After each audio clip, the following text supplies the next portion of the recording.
E ele falou ali sobre o jeito do brasileiro comandar os clubes, né? A troca de técnicos constante. Hoje caiu mais um, né? Então, em 4 rodadas, já são 4 os treinadores demitidos, né? Ramon Dias e Emiliano Dias, né? A dupla que comandava o Corinthians, deixou o clube hoje, né? O Corinthians decidiu a demissão dos 2 comandantes do time, né? Depois de conquistar há poucos dias o Campeonato Paulista. Veja como o futebol é dinâmico, certo? E o Plácido Berci traz as informações pra gente. Fala pessoal do Troca de Passes, boa noite para todo mundo. O técnico Ramon Dias foi demitido pelo Corinthians no fim da tarde dessa quinta. Ele chegou a comandar o treino da equipe aqui no CT Joaquim Grava e depois do treinamento, em contato com os jornalistas aqui no portão do CT, chegou a dizer: vocês estão muito mal informados, fazendo referência aos boatos sobre uma possível demissão da comissão técnica, o que acabou acontecendo no fim da tarde. O Ramon Dias chegou ao Corinthians em julho do ano passado, foram 9 meses de trabalho, 59 jogos à frente da equipe, só que foi um período de muitos altos e baixos, com destaques positivos para a sequência de 9 vitórias no Campeonato Brasileiro do ano passado, no fim da competição, e claro, para o título paulista conquistado há menos de um mês, que encerrou um jejum do Corinthians de 6 anos sem levantar nenhum troféu com a equipe profissional de futebol masculino. Mas a eliminação precoce na pré-Libertadores e os maus resultados recentes fizeram a pressão aumentar. Ontem o time perdeu por 2-0 do Fluminense em Itaquera pelo Campeonato Brasileiro e depois do jogo o astro da equipe, o holandês Memphis Depay, fez duras críticas à questão tática do time e claro, isso repercutiu negativamente e acabou influenciando na decisão pela demissão do Ramon Dias e da sua comissão técnica. Hoje, o favorito para assumir a posição de técnico do Corinthians, o favorito da diretoria, é o Dorival Júnior, ex-técnico da seleção brasileira, que já foi procurado, mas ainda não deu uma resposta ao Corinthians. Por enquanto, quem comanda a equipe interinamente é o Orlando Ribeiro, técnico da equipe Sub-20, que foi vice-campeão da Copa São Paulo de Futebol Júnior no início dessa temporada. Uma boa noite para todo mundo. Valeu, Plácido, obrigado pelas informações. Corinthians, então, sem técnico, esperando uma resposta, eventualmente, de Dorival Júnior. Você sabe que eu estava pensando aqui, ô Mansur, enquanto vim aqui para a TV, enquanto a gente está vendo os números de Ramon Dias no comando do Corinthians, né? São 59 jogos, 30 vitórias, 16 empates, 13 derrotas, o aproveitamento de quase 60%, 59,8%.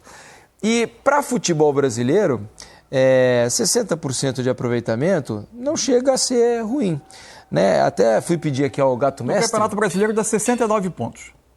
Isso. Eu fui pegar com o Gato Mestre quais treinadores da Série A, por exemplo, têm um aproveitamento hoje nos clubes superior a 60%. Cuca no Atlético Mineiro, né? Muito também devido ao campeonato estadual. Léo Condé no Ceará tem 65%, Felipe Luiz no Flamengo 77%, Abel Ferreira no Palmeiras 65%. Abel contou a trajetória inteira. Trajetória inteira. Tem uma amostragem. Isso, maior. Os outros ninguém e Roger Machado 65%. Além do Renato Gaúcho que está com 100%, mas em 4 jogos apenas. Então vejam que não são muitos os treinadores que conseguem manter 60%. E aí que está a minha teoria. Eu acho que a demissão tem menos a ver com produtividade, por mais que o Corinthians alternasse, e mais por essa entrevista que a gente vai ver agora, de Memphis Depay. Vamos ouvir o que disse o principal jogador do Corinthians depois do jogo de ontem, e aí Mansur e Richarlison vão falar também sobre esse assunto. If you think that because we won the Paulista, that we now the best team in the world, then the reality is we are not. Studying the game is part of what I do every game. I know I'm the first one who look at myself when I can do better. But if we look at how we sometimes are positioned, how the team is so open, how the lines between us are like 50 meters, in my opinion, this is not football. And then you cannot continue the high intensity 90 minutes if you are not together as a team. And we have to study the game if we want to grow. If you look at how we play. I think that we have a lot of homework to do in the structure, and that's the players, that's the staff, that's everybody in the board. I came here 6 months ago. Do you think that the team progressed, or are we just looking at results? I want to know that from Brazil. Are we just looking at Corinthians like if we win a game it's 3 points and then we go on to the next game, or do you see a progressive line? Because I have my doubts. Olha, não sei se vocês se atentaram, mas eu achei a entrevista fortíssima. Forte, claro. Fortíssima. E claramente o Memphis critica a comissão técnica do Corinthians, né? Pelo jeito que o time joga. Ele chega a dizer que para mim isso não é futebol. Ele chega a dizer, para mim isso não é futebol. Então eu tenho a impressão de que se havia já alguma insatisfação, né? Essa entrevista ela é derradeira para que a diretoria chegasse à conclusão de trocar a comissão técnica. Ou não? Bom, temos que ouvir a diretoria, né? Para saber o peso da entrevista. A minha impressão. A impressão que eu tenho é que essa entrevista tem um peso gigantesco, pelo menos, né, no que eu imagino que seja o que aconteceu, dentro do processo de escolha da troca. Vamos lá, a gente olhou, vamos ser honestos com o que a gente disse desse trabalho em dezembro, né? A gente olhou para esse trabalho e disse, muito bom. O Corinthians melhorou, né? Muito do que o Memphis está apontando aqui, sejamos justos, nós não dizíamos, né? Nós víamos um Corinthians que tinha uma dificuldade sem bola, especialmente pela sua forma de aproximar jogadores, com 3 meias, 1 camisa 10, 2 atacantes, uma dificuldade de defender lados do campo, algo mais ou menos, uma fragilidade inerente ao sistema que foi escolhido. O Corinthians ultimamente não tem tido esse sistema porque está sem os seus 2 10, né, para fazer isso, tem tido muita dificuldade, e esse ano o Corinthians de fato caiu de produção. O que eu vejo, eu não sei o que motivou o Memphis a tão abertamente se colocar dessa maneira. Se ele sentiu o ambiente em torno do clube, se ele sentiu o ambiente em torno da comissão técnica, porque o que eu venho me batendo há muito tempo é o seguinte, você há poucos minutos estava falando sobre uma série de estatísticas. E eu acho que a gente se fanatizou no Brasil a medir estatística de treinador. Porque como a gente quase não mede trabalho, porque treinador entra no meio de um campeonato, sai no meio de outro, é um monte de trabalho picotado, a gente começa a comparar estatísticas, números, que quase sempre são desequilibrados, porque pegam competições diferentes, trechos de temporada diferentes, e quase nenhum mostra um trabalho com começo, meio e fim. E o dirigente do futebol brasileiro, como contrata sem saber por que está contratando, e também demite sem saber por que está demitindo, quase sempre ele o faz ou pelo sabor da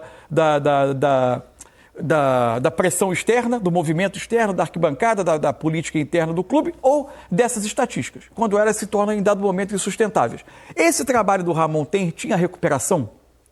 A gente quase nunca sabe a resposta para essa pergunta no Brasil. Não dá para saber. Porque quando o treinador entra numa maré de dificuldade, a gente não sabe, quase nenhum treinador brasileiro, como ele opera na dificuldade para tentar sair dela, porque o corte é feito antes. Porque todo o sistema no futebol brasileiro, ele está moldado para reforçar a vulnerabilidade do treinador. Todo mundo está acostumado e treinado para olhar aquele cargo como um cargo absolutamente transitório. Quando os resultados começam a ficar ruins e o nível de pressão chega a um determinado nível, o que acontece é, os funcionários se afastam, os jogadores se afastam, alguém dá uma entrevista como essa, o dirigente começa a dar entrevista sem garantir a permanência, se cria um ambiente para que cada próximo jogo seja o teste da permanência do treinador. E ele começa a defender cargo a cada semana. O Brasil, para mim, desenvolveu uma relação patológica com o treinador. E agora eu já não estou mais falando especificamente do Ramon e nem julgando se ele devia ou não ser demitido. O que eu não posso achar normal é que, em abril, a Série A do Campeonato Brasileiro tenha 6 treinadores que começaram o ano e não estão mais. 4 caíram em 4 rodadas de Brasileiro, 2 caíram antes. Desses, 3 foram contratados ainda nesse ano e não completaram 3 meses de trabalho. O Brasil não tem, a Série A do Brasileiro tem nesse momento 3 treinadores apenas que tem 1 ano no cargo. O Zubeldia está há 3 dias de completar 1 ano. Rogério Ceni, Voivoda, Abel Ferreira. Isso não pode ser normal. A gente tem que olhar um pouco para a gente e ver como essa coisa está conduzida. Eu estava pensando, desculpa, vou passar para o Rick. Eu saí daqui depois do troca que a gente fez na quarta, pensando sobre mim mesmo, sobre nós. E olhando depois também as manchetes, se fosse do GE, fosse de outros veículos de comunicação, como se retratou a rodada do campeonato. Era assim, Fluminense vence a quarta e Renato está 100%. O outro time perde e amplia a pressão sobre fulano. Técnico tal perde a terceira seguida. Quase todo o noticiário ele é moldado em cima do treinador, como se ele fosse o princípio, meio e fim de todo o debate. Como se, na verdade, o exercício fosse medir estatísticas de treinador e não trabalho, porque a gente não consegue avaliar trabalho. Porque ele entra no meio, com o jogo a cada 3 dias, sai do meio da competição e no final do ano a gente vai ver quem trabalhou melhor. Esse teve 58,7%, esse teve 61%. É uma relação nossa, todo mundo, o dirigente, a arquibancada, acho que às vezes a gente é parte disso reforçando, que virou uma coisa patológica com o treinador. Só para encerrar, em 2015 eu peguei um táxi indo cobrir um jogo no Maracanã, eu trabalhava no Jornal o Globo. Na véspera desse jogo, tinham caído 2 treinadores da Série A do Brasileiro. O motorista de táxi começou a conversar sobre futebol e tal. E essa coisa dos treinadores, né? É uma loucura. Não fica nenhum. Eu falei, pois é, não dá tempo para trabalhar. Ontem caíram 2. Ele, pois é. Então, eu perguntei, qual é o seu time? Ele, Botafogo. O Botafogo, na época, estava na Série B do Brasileiro. Uhum. E o René Simões, não estou julgando o trabalho do René, nem defendendo ninguém. O René Simões tinha sido demitido líder da Série B do Brasileiro. Aí eu falei, pois é, eu sou Botafogo. Aí ele, perguntei, qual é o seu time? Ele, eu sou Botafogo. Eu falei, é um exemplo, né? O seu clube, né? Demitiu o René com o líder da Série B. Não, esse tinha que cair. Porque o torcedor do seu clube sempre acha que o seu tem que cair. A gente acredita piamente nessa solução mágica para tudo. Agora, há trabalhos, times que eventualmente, por uma química, vão melhorar, outros que vão tender à média, só que no fundo, poucas vezes um clube sabe por que está demitindo e por que está contratando. É uma tentativa e erro eterna. E sejamos justos, pelo menos para mim, o futebol que o Corinthians jogou no final do Campeonato Brasileiro do ano passado, sob o comando do Ramon, foram 9 vitórias consecutivas, algo que é muito raro no Campeonato Brasileiro. Isso. Muito raro na Série A do Campeonato Brasileiro. Não. Foi um recorde do Corinthians. Um recorde do Corinthians. 9 vitórias seguidas no Campeonato Brasileiro. O Corinthians estava praticando um futebol muito agradável. Isso. Muito agradável, como o Corinthians não praticava havia anos. E 4 meses depois, mesmo ganhando o Campeonato Paulista, é claro que o Corinthians oscilou. O Corinthians, eu acho que falta um pouco de repertório tático, né? Porque sempre quando o Corinthians tenta mudar o sistema foi mal. Do 4-4-2, e quando ele não tem especialmente o Garro, o Corinthians teve muita dificuldade. Só foi bem naquele desenho. Exato. Naquele desenho, quase sempre o Corinthians fazia bons jogos. Perdeu o Garro. Quando tenta mudar o sistema, mesmo durante o jogo, né? Colocar um terceiro atacante, o Corinthians quase que invariavelmente não consegue repetir um padrão aceitável de atuações. Mas ainda assim, não sei se é justificável, sabe, Rick, a troca. Por mais que a amostragem, por exemplo, contra o Fluminense tenha sido bastante ruim. Ai, Diniz, assim, eu tô com o Mansur, primeiro nas observações dele. A minha observação sobre essa declaração do Memphis, e aí é um achismo, até porque eu não conversei com o Memphis e não tenho nenhum tipo de informação sobre, é que ele já deve ter tentado conversar com o Ramon muitas vezes e não deve ter sido escutado. Boa. Eu tenho quase certeza disso, porque eu faria isso. Professor, está acontecendo isso aqui. Ainda mais um jogador do tamanho dele. Esse tamanho, né, Rick? Na minha época, o Rogério fazia isso direto com o Muricy, o Ronaldinho fazia isso quando tinha possibilidade com o Cuca. Professor, está acontecendo... Enfim, então eu acho que a minha primeira observação é sobre isso. Essa declaração dele foi a gota d'água daquilo que ele tentou passar para o treinador e para o seu auxiliar, que é o filho, e ninguém deu ouvido para ele. Então, já que mandou embora, vamos lá falar então o que eu falei, o que eu acho, o que está acontecendo. E sobre o Ramon, eu tenho uma dificuldade de entender, porque o Ramon, se você observar, quase todos os trabalhos do Ramon, ele foi bom quando foi pressionado. Mas na hora de ganhar um 10, ele não conseguia ganhar o 10. Ele sempre ficava ali no 7, no 8... ganhamos o Paulista, agora vai. Ganhou do Palmeiras, há tanto tempo que o Corinthians não ganha um campeonato, agora vai. Cadê o futebol? Aí volta, sabe quando você regride? Então eu acho que esse é o pensamento do torcedor corintiano. É assim, fizemos um final de temporada no passado incrível, 9 vitórias, o time jogando bem, vamos ter mais gente chegando, contratou 2, se eu não me engano, esse ano, enfim, mas está bem encaixado, nós vamos começar o Paulista, começou o Paulista bem, com resultado. Só que aí o torcedor está esperando o quê?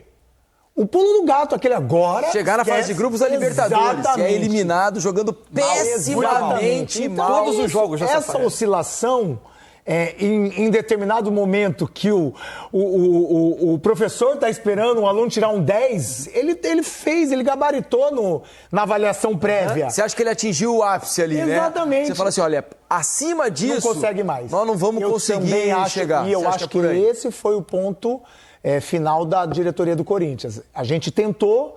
A gente deixou até, porque eu acho que a diretoria queria ter mandado ele embora depois da eliminação da Libertadores, né? Mas tinha uma final do Campeonato Paulista para jogar. E aí ganha. Aí a diretoria falou, opa, graças a Deus que a gente segurou.